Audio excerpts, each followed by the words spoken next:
இயக்குனரும் பாடலாசிரியருமான மறைந்த பஞ்சு அருணாச்சலத்தின் உடலுக்கு திரை உலகினர் இறுதி அஞ்சலி செலுத்தி வருகின்றனர். தமிழ்நாடு காங்கிரஸ் கமிட்டியின் முன்னாள் தலைவர் EVKS இளங்கோவன், தேமுதிக தலைவர் விஜயகாந்த், வைரமுத்து, டி. ராஜேந்தர் உள்ளிட்ட பலர் அஞ்சலி செலுத்தினர். நடிகர், நடிகைகள், இயக்குநர்கள் உள்ளிட்ட பலர் அஞ்சலி செலுத்தி வருகின்றனர்.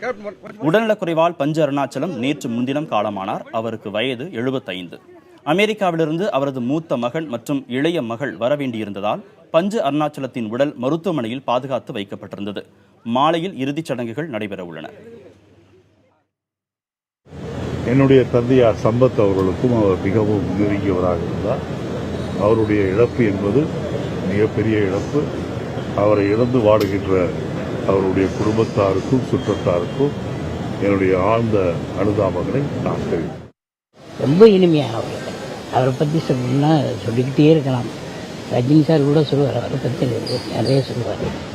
இப்படி ஒரு மனிதர் கிடைக்கிறது நம்மளுக்கு தான் பாக்கியம். அவரோட எனக்கு ஒர்க் பண்ணது ரொம்ப பாக்கியம். பஞ்சு அருணாச்சலம் அவர்கள் இறந்துட்டார் போயிட்டாருன்னு சொல்றது இல்லை, தப்புன்னு நினைக்கிறேன். அது என்னால் நம்பவும் முடியல, ஏற்றுக்க முடியல. அது உண்மை இல்லை, அது எல்லாருக்கும் பொருந்தாது. அவருக்கு அது பொருந்தும். காரணம், அவர் விட்டு சென்ற படங்கள், அவருடைய சாதனைகள் மறக்க முடியாத சாதனைகள்.